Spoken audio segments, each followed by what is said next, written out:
غادي نحتاجو في المقادير تاع هاد العجينه البنات. هاد العجين هذا غادي نستعملوه في بزاف تاع المملحات. انا تنسميها البنات العجين السحري.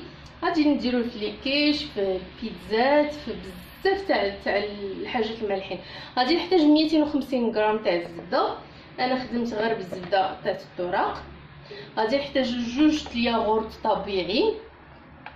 غادي نحتاج ربع كاس صغير نتاع الحليب، ربع كاس صغيره البنات، تقريبا واحد 2 حتى ل 3 المعالق تاع الحليب. غادي نحتاج شويه الملحه، معلقه تاع سنيده كبيره ما تكونش عامره، وعندي هنا واحد شويه تاع الخميره الفوريه، والطحين تيبقى على حسب الخليط. غادي ندوزو دابا الطريقه. غادي نزيدو هاد الياغورت هذا على الزبده. غادي نزيد الياغورت الاخر كي قلت لكم جوج الياغورت في 250 غرام تاع الزبده. دائما من غادي نصايبوا المملحات الا ما عطيتكمش العجين فيهم راه غيكون هو هذا العجين. غادي نقول لكم العجين السحري غتعرفوا راه هو هذا. صافي على هذا الشكل هذا. غادي نضيف الملحه، غادي نضيف السكر سنيده، الملحه، غادي نزيد الحليب كي قلت لكم تقريبا واحد 3 المعالق هكا كبار او لا غير 2. صافي غادي نخلطوا هاد العناصر هادو كاملهم حتى ينسجموا مع بعضياتهم، الزبده والياغورت والملحه صافي. دابا غادي نضيفوا الخميره حبيبات، وغادي نبدا نزيد في الطحين شوي بشوي وانا تنجمع. الا كان الحال بارد البنات غادي تذوبوا الزبده. دابا الحال راه سخون تذوب غير بوحدها. صافي غادي نبدا نجمع بالطحين حتى يتجمع ليا هاد العجينه البنات. صافي هو بعد ما عجنت العجينه البنات تيجي على هاد الشكل هذا. نسيت ما قلت لكمش البنات في العجين تنديروا معلقه تاع الثوم بودر والبصله بودر. انا ضفتهم، نسيت ما عطيتهمش لكم في المقادير. تنتمنى تضيفوهم في العجينه. هاد العجين باش زوينه البنات تيجي هكا زوين بزاف وسهل في الخدمه، ما تيتدلكش. هي تنجمعوه صافي حتى تنحصلوا على هاد الشكل هكا. صافي تنشدوه تنقسموه على 4 كي تنعجنوه كي تنخدموا فيه كي تنخدموا به. هادشي اللي زوين في هاد العجين. دابا غادي نقسموه على 4، غادي نخليه جانبا. ندوزو للحشوه. الحشوه البنات ساهله، غادي نحتاجو فيها الهوت دوغ البنات يدير 15 درهم. غادي نصايبو بهاد العلبه هذه، غادي نخرجوا منها بلاطو البنات. اذا تتقام اقتصاديه. غادي نحتاجو الياغورت طبيعي، هو في الوصفه البنات الاصليه هكا البريستيج. الا بغيتو ديروها هكا، الا بغيتو تبيعوهم او الا بغيتو تقادو البلاطو لشي حد، من الاحسن ديروا لا كريم كريمه الطهي. انا بغيت نصايبهم من الدار. غادي ندير ياغورت مسوس. غادي نستعمل كذلك الجبن اللي تنصايب في الدار دائما. وغادي نحتاج نص معلقه كبيره تاع الحامض. هادي غادي نصايب واحد الصلصه ل2 شكيلات. غادي نوريكم ل3 تشكيلات، والشكل الاخر غادي نعطيكم الحشوه تاعو.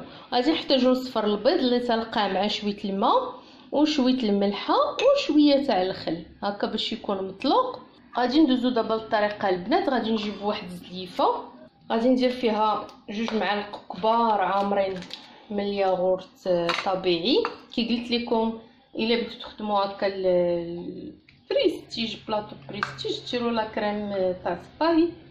انا كي قلت لكم بغيت نخدمو هكا للدار. غادي نزيد 2 معالق كبار تاع الجبن. استعملوا اي جبنه البنات تفضلوا، اي جبن عندكم.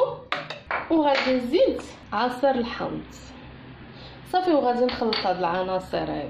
صافي هي الصلصه خلطتها. هادي هي الصلصه البيضاء اللي غادي نخدموا بها. ممكن تضيفوا لها شويه تاع البزار، تيبقى على حسب الاختيار تاعكم. كيفما ممكن تضيفوا لها شويه تاع الثوم بودر. انا اكتفيت بها هكا. غادي ناخذ دابا الطحين، غادي نرشو وغادي نطلق العجين. هنايا ها هما 3 الكرات غلفتهم بلاستيك باش ما يقروش لينا العجينه البنات. صافي غادي نبقى نطلق هذا العجين هذا. نتوما كي تشوفوا العجين ساهل في الخدمه تاعو، تيمشي معكم وما تيلصقش. غادي نطلقو وغادي نرجعو. صافي هو بعد ما طلقت العجين قطعته هكا على شكل شريط طويل. غادي نجيب دابا الصلصه البيضاء، غادي ندهن بها هاد الشريط هذا كامل. صافي دابا خديت الهوطوغ البنات، ها هو قطعته دوائر رقاقين.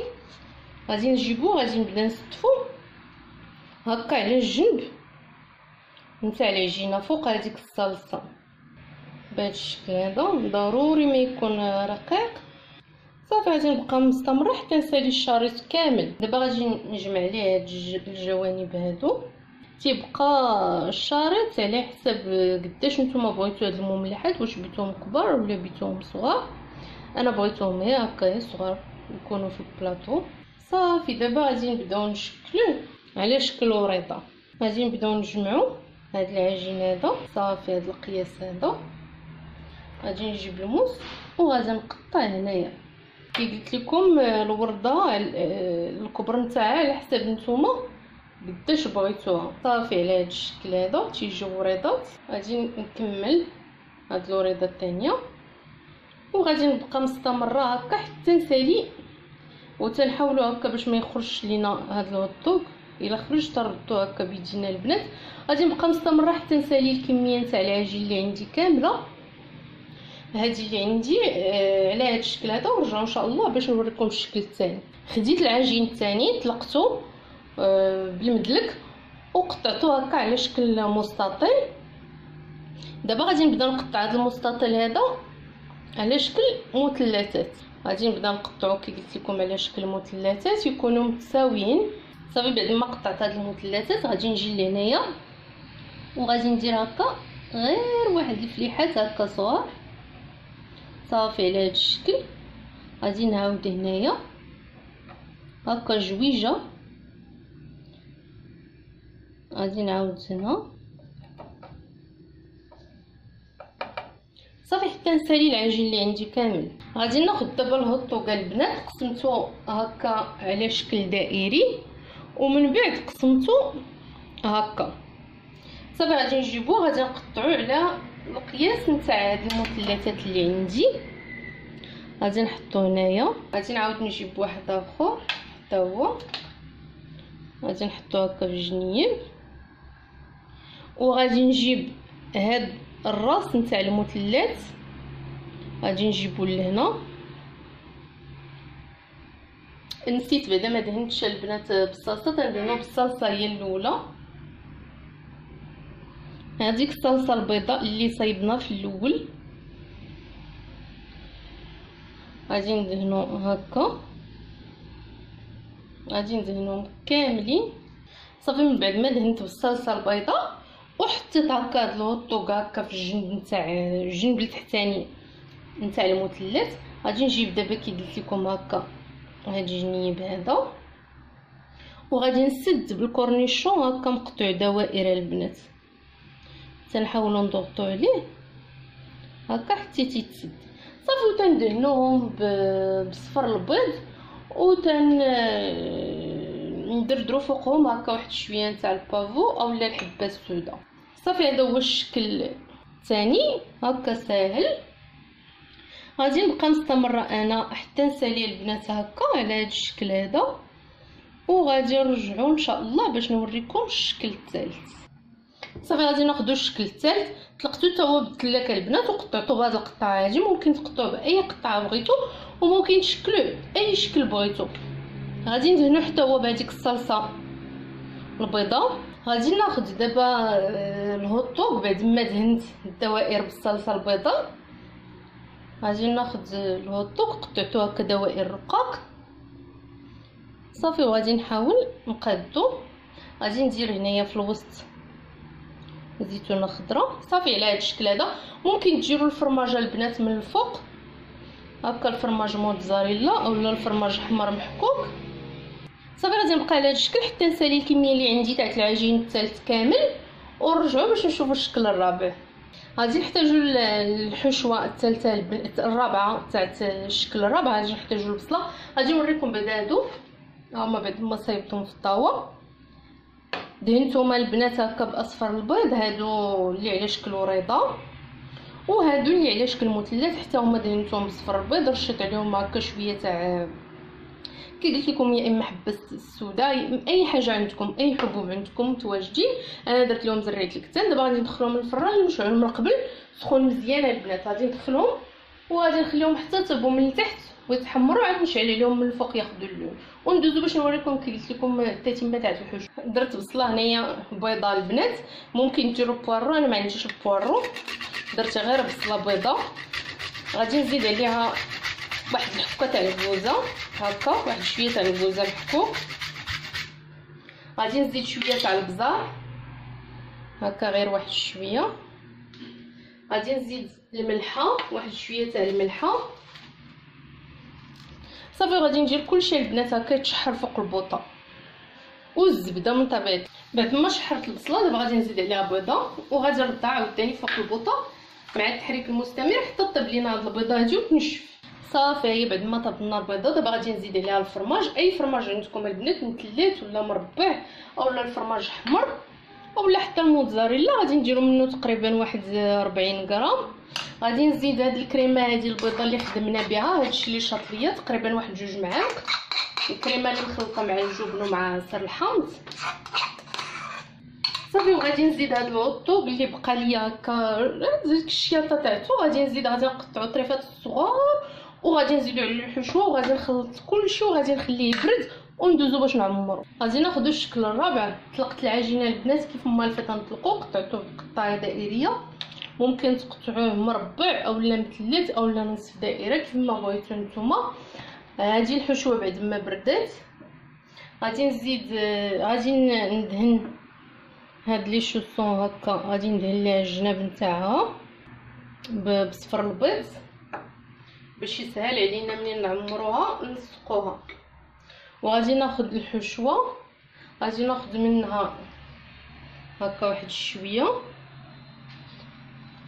هاد الحشوه البنات تجي رائعه.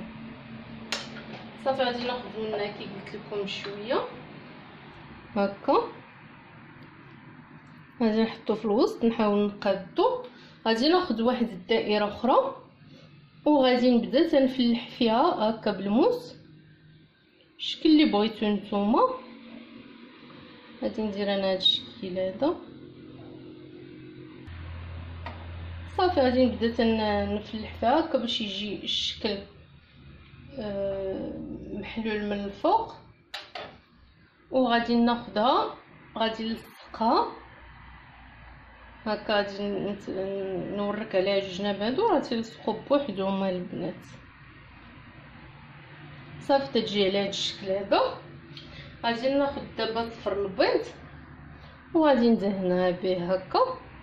غادي نبقى مستمره انا البنات هكا حتى نسالي الكميه اللي عندي كامله وغادي نديرهم في لاطه مدهونه وغادي ندخلهم للفران نشعل عليهم كي قلت لكم من التحت حتى تبغوا يتحمروا، عاد نشعلوا لهم من الفوق ياخذوا اللون ونتلاقاو ان شاء الله مع الشكل النهائي تاعو. هذا هو الشكل النهائي البنات تاع المملحات اللي قدمنا اليوم. تيجيو على هذا الشكل هذا كي شفتوا تيخرجوا كميه كبيره وبمكونات اللي هي بسيطه، ممكن نوعوا هكا في الطبله تاعتنا.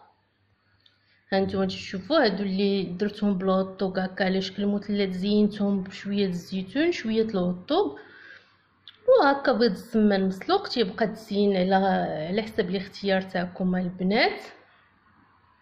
هادو اللي على شكل شوسون هكا زينتهم بوريضه تاع الفرماج. كي قلت لكم تيبقى تزين على حسب الاختيار تاعكم، وممكن تنوعوا هكا في الحشوات كيف ما ممكن تنوعوا هكا في التزيين تاعهم. وإلا عجبكم الفيديو البنات من طبيعه الحال ما تنسوش تدعمونا هكا بلي لايك وتبارطاجيو الفيديو هكا باش تكبر القناه. وما تنسوش تكتبوا لي في التعليق واش تبغيو هكا نحط لكم بلاطويات مشكلين او لا تبغيو غير شكل بشكل بالنسبه للبنات المبتدئات. وبالصحه والراحه البنات.